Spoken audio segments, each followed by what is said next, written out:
काय वाईट आहे का त्या मुलामध्ये? सगळं तर आहे त्याच्याकडे, स्वतःचं घर आहे, खानदान आहे चांगलं. नुसती रडत राहते काय त्या हऱ्याकडे. एक हातात कटोरी दे त्याच्या आणि तू पण कटोरी घेऊन बस मंदिराबाहेर. माझं प्रेम आहे त्याच्यावर आणि मी ना बसायला सुद्धा तयार आहे, पण मी का करू त्या मुलाशी लग्न? आणि तसंही तू काय बोलली होती की त्याला बघ. तू बोलली तर मी बघितलं ना. आता मी तुझं ऐकलंय, तू माझं ऐक.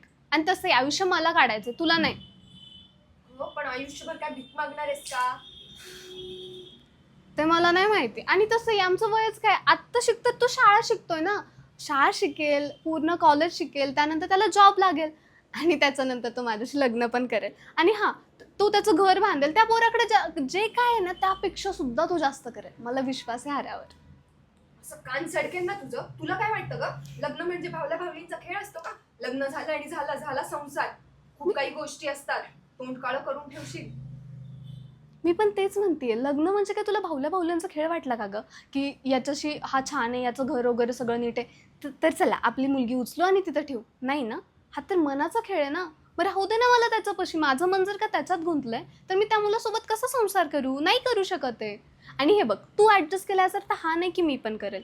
मला माझी चॉईस आहे आणि हऱ्यावर माझं प्रेम आहे. मी नाही करू शकत दुसऱ्या मुलासोबत लग्न, किंवा मी विचार पण नाही करू शकत आहे. आणि तसंही हा काय भावल्या भावलींचा खेळ नाहीये.